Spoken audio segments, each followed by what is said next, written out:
Hey guys, welcome to Mad Does Stuff. This week I'm going to be showing you how I lay vinyl click flooring in my spare room. If you like the sound of that, stick around. Remember, while this intro's on, drop me a like and subscribe to my channel.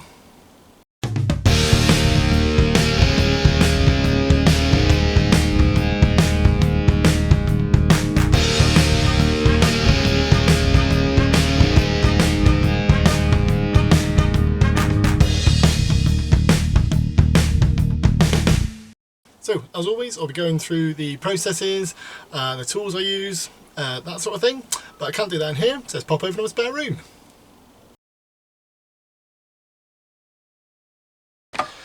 So before I start, I'll just quickly run through what I've actually got as flooring and what I'm laying, and the tools I'm going to be using for that job. So look at the forwards first.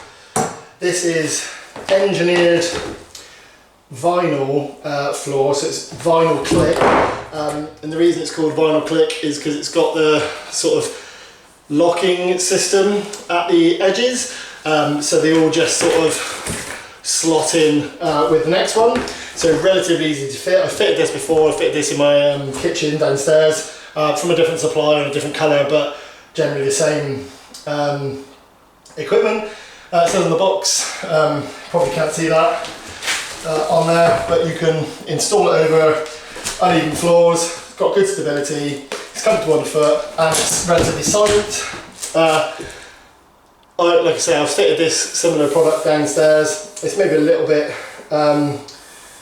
more expensive than other laminate, but this was £27 a square metre, but is a very good product. I quite like it.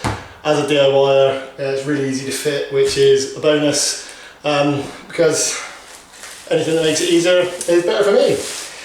I've also got some underlay, and this just provides a bit more of an acoustic, a bit more acoustic properties, so it will attenuate some of the noise, make it a bit softer underfoot. So that'll be going down first. And then the boards on top. To fit this all together today, all I've got is some duct tape, and I'll be using that just to keep my underlay together at the joins so it doesn't slip out while I'm working on top of it. Probably not completely necessary, but it's something that I've done elsewhere and has worked quite well. And then I've just got a Stanley knife and a square. The Stanley knife is to cut the boards, so this cuts really easily. I'll show you that later, but essentially you just score across and snap it off, and then the square is just make sure that I cut that okay. So I don't need any sort of bigger tools. The Stanley knife is absolutely fine, and I've also got a tape measure and a pencil around here somewhere to do the measuring. Quickly back in the shed just to explain how I am measuring up for the flooring. So what you first need to do is work out your square footage or your area in your room. If you've got a rectangular room like the top one there, you can just multiply one dimension by the other, that gives you your area. And if you've got a different shaped room, maybe like that L-shaped one, split it down into smaller squares and add the first area to the second area to get your total area. If you knew that already, apologies, but you know, just thought I'd cover it. And once you've got that area, you want to add 10% on for wastage. So this will be for any cuts that you make, for shorter pieces, because you'll only be able to use them in one direction, so you'll lose the other half. And if you've got to cut any slices, again, you lose the bit that you're not going to fit on the floor. So there will be a bit of wastage when you're doing your floor. So if your room is square, or even if it's not, make sure you check both ends of your room. You'll see later in the video that I did not do that, so I've ended up with a bit of a problem which I had to fix. But if you've got a room which is not quite rectangular, take the bigger end and use that when working out your area. And also when you're thinking about starting your the flooring, what you want to do is work out from whichever way you're going to lay your planks. So in my case, I'm laying them lengthways. So what I want to do is divide this length by the width of each plank, and that'll tell me how many planks wide it will be. You can get a feel for, so say it was, say, 11.5, you know that on one end you're going to have half a board. Now that's good. If you get to things like 11.1, you end up with a little thin strip, and that's probably best to avoid. So what you want to do is, if you've got 11.1, maybe just start with a half a board one side and a half a board the other. Hopefully that makes sense. I'll explain it a bit more in the video because I made a cock up when I was looking at this, so hopefully I'll explain later. So as mentioned, first job is to prepare your floor. So that's what I'm doing now. So I've got dustpan and brush just to sweep up any sort of large debris. I've got a screwdriver and a scraper over there, which I'm using to get up any old plaster on the floor. So you can see where I've plastered the walls. I've dropped some on the skirting boards, because what I'm essentially trying to do here is make the floor as flat as possible. Also, where I've got loose floorboards, so these ones have obviously been taken up previously to do pipework and things underneath. I need to make sure that they're down solid, so I'll be using some screws and some noggins if necessary, just to make sure that they sit down nice and tight. And also, while I'm preparing the floor, I'm just going to go around and get rid of any of the sort of bits of plaster around where the skirting boards will go on later, like there and there, which will stop the skirting boards going on. So just generally give everything a good tidy up, and make sure that all of the floor is as flat as possible. The other thing I need to make sure that I do is, where I've lifted up, this had an underlay in there before, which is put down with staples, so I just need to make sure all of the staples are out before I start. So yeah, that's what I'm going to be up to next. So anything that is protruding or stuck to the floorboard, so any plaster, any of the old underlay, anything else that will make the boards uneven, I just get up using a scraper. I can then think about making sure everything is down and solid, so I'm just using a couple of screws just to fix down any floorboards. I'm taking them up occasionally just to see where any of the surfaces are below, just to make sure I don't put a screw through the pipework. And then once I've done that, I can just clear up any of the final loose debris and give it a hoover round with Henry. So the underlay is just a big roll, which makes it really easy just to unroll in the space. And I'm just using my standing knife to cut that to length, and then around any obstacles like the pipework for the radiator and the Architrave. And then I'm just going on to use some gaffer tape just to stick the edges down. Not strictly necessary, but I find that then the underlay doesn't move as much when I'm moving around on it when I'm putting the floor down. You can get other underlays, like slightly thicker if you've got slightly more uneven floor, or you want to get better acoustic properties out of it, and some of it comes with, like, in panels with some sort of teeth on the end which goes together. But this is the underlay that was recommended by the company that I bought the flooring off, so that is what I'm going to use. Okay, so with the underlay down, it's now time to think about the flooring.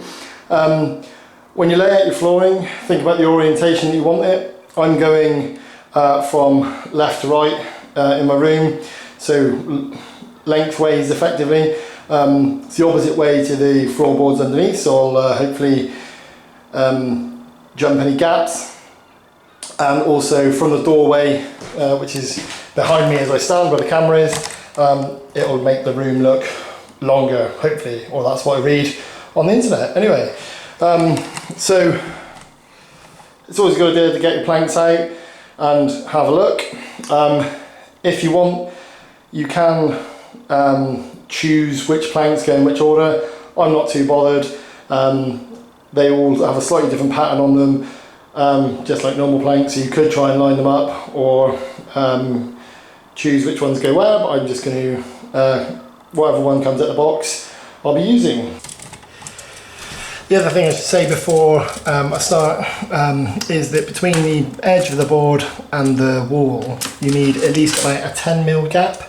That is for expansion, so you need that at the ends and at the sides, so as the temperature changes the boards will expand, and you don't want the edge of the board pushing up against the wall, otherwise the join will sort of pop. So you need to leave that all the way around. You can use spacers. I'm just going to eyeball it because I haven't got that long a length to worry about. So let's now get on with fitting some boards. So in joining this type of flooring together, where I say it's got the sort of lip system or the lock system, so it's got it on both the sides, or both the long edges and the short edges, and what you should be able to do is just offer it in sort of on an angle and drop it down, and that is essentially it connected. With this I'm finding that the lip does stick up a little bit, but going over it with your thumb, or if you've got a roller or something like that, does tend to pop it into position. Or alternatively, what I have been finding is that you can also just slide it together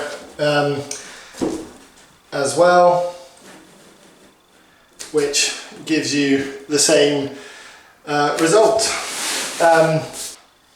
So once you've got your ends together, what you can do is with your next board, the opposing side, so this one's got a lip on it, and then the opposing side that joins in it is the click bit. You can offer that in on an angle all the way along, and that should push and lock. If it's not sitting flush, it probably means it's just not quite locked all the way along, but a bit of adjustment and that is how it all locks together. And then you can just continue that all the way along until you've completed your floor. So when cutting this, it should be as simple as score and snap. So I'm measuring from the inner side of the lip, so this lip will fit under the other plank that will be connected next to it, and then I'm measuring my distance required minus my expansion gap, and then I can offer up my square and hopefully run my standing knife down the plank, applying a fair bit of pressure.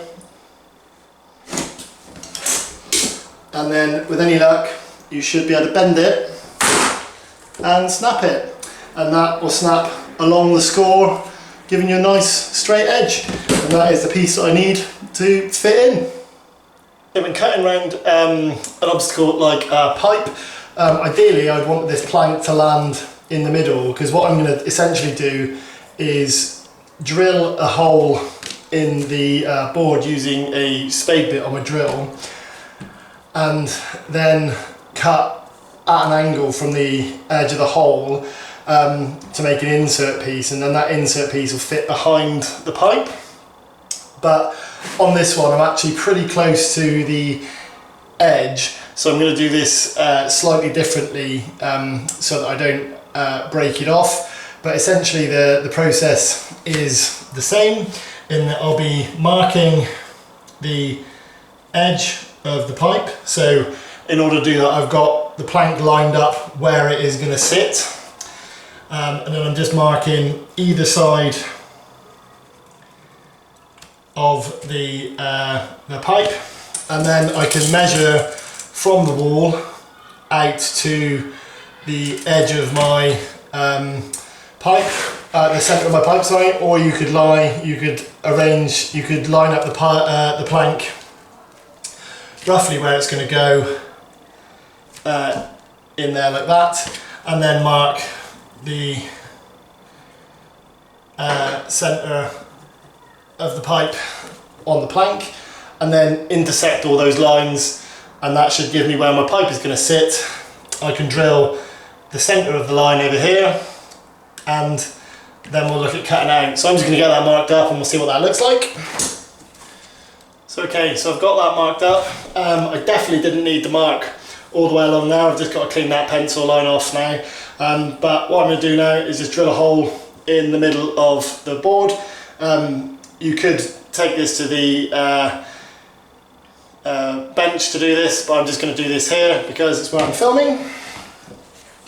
And hopefully I won't break it.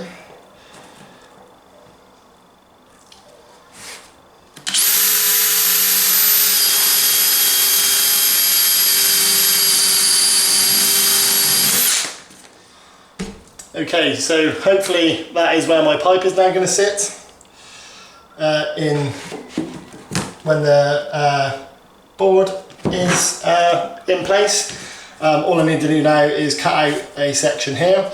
Now, because this is quite close to the edge, normally what I would do is flare out from the centre there to get the offcut piece, which I'm still going to do, but that takes into account the edge.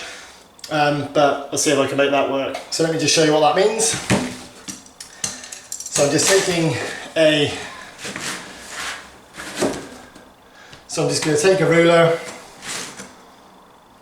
mark, and then angle out slightly from the centre of the circle to the edge, and then do the same on the other side.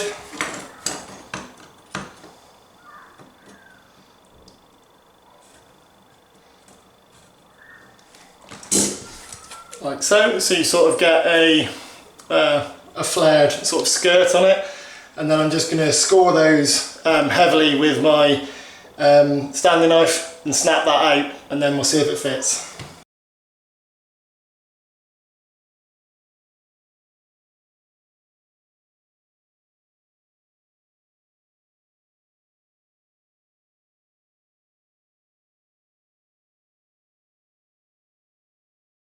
So with all the how to cut and how to join it together described, and how to get around that pipe, which was on my very first run, I can just crack on and get some more boards down until I get to the door where I will have to work around some architrave.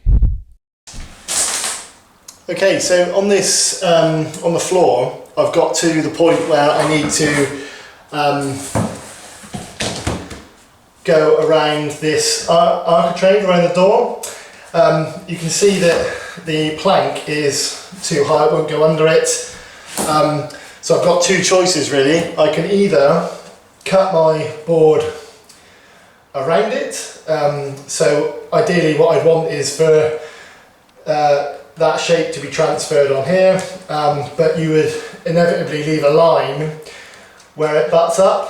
What I'm actually going to do is just chop the bottom of my architrave off, because I don't want to see that line or the edge of the board.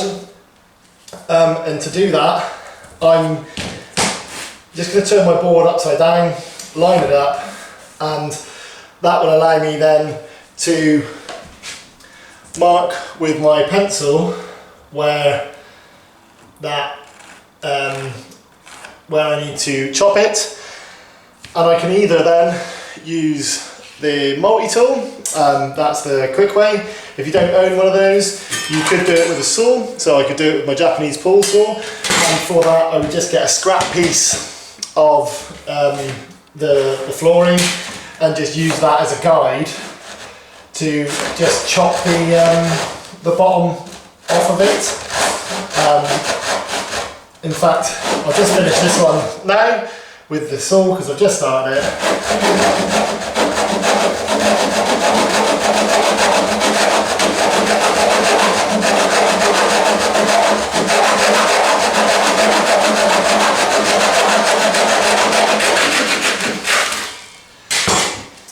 So there we go, that's that chopped off. you can see I've taken off a few millimeters the height of the board basically, and then what that will allow me to do once I fit the correct piece is just slide that under the architrave and you won't see the edge. Okay, so I'm just about finished with the floor. You can see that I've covered the whole room. My gaps are intact along the wall, and I've managed to get it all under the divider between the carpet and the room. Just a quick point here, the only I was lucky really that this board landed just flush with the side of this pipe, because it meant I could just drill a hole on the edge. But ideally that isn't where you want it to land, or certainly I wouldn't want it straddling two planks, so got away with that one a little bit. Yeah, I didn't really think that would be the case, it would happen when I thought about it, but is what it is. The only other thing that I now need to sort out, you can see at this end I've got a nice gap between the last board and the wall, but down this end I have a bigger gap, so that isn't going to be coverable by the skirting boards, which is slightly annoying. I think because this is an old Victorian house, this stud wall that someone's put in is sort of drifting away at one end. So when I measured the room, I've measured the distance at this end and then made my calculation. And what I should have done was take into account the fact that I live in a wonky house, which I didn't. So I've now got this problem to deal with. So what I'm going to do is cut off a slice as best I can with my Stanley knife and see if I can slot it in and make it look good. If I'd have known that was going to be the case beforehand, what I would have done is taken a sliver off of this edge, so I maybe would have cut those boards in half, so that I'd have had half a board that end and half a board this end, but it's not worked out like that. So yeah, lesson learned, I guess. Okay, so just for the last bit then, just to sort of tidy it all up, I've got a bit of wood which is 18mm wide, which is the width of my skirting boards that I'm going to put on, and I can see that it comes, I need to get a piece in there which comes up to around here. So what I intend to do is mark this end of the board and that end of the board, cut that off and fit it in. What I will do is flip this board over so that because that join needs to go in there, so it's at the right end, I'll flip that over and see where I get to. Hopefully I'll be able to cut through this. I'll probably need to cut through it all the way with my Stanley rather than bending it like I have been doing, just so that I get a nice clean edge. So yeah, I'll do that now. So as I mentioned, I'm just marking off where I want to cut the vinyl plank. It's a very thin strip, and I'm just using a straight edge just to line up my line up between the marks, and then using the Stanley knife and just scoring that quite a lot before I just give it a bend over with my hands and just finish cutting through the sort of top layer, and then I can fit that into position. So I've managed to get that last piece in, and I think hopefully it's a little bit thin. Wouldn't normally like doing that, but I've mismeasured, so I've ended up with what I've ended up with. But I think the skirting board should sit on top of that quite nicely and keep it in position, so hopefully I won't get any problems with that. And all there's left to do is to tidy up. But that is vinyl click floor complete.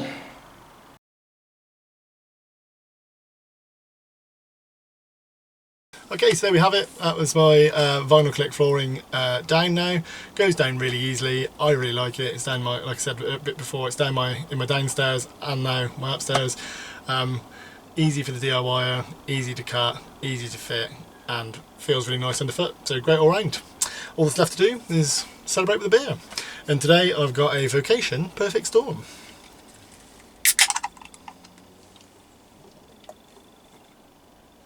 Oh, that is tasty. Anyway, you stay safe, get some stuff done.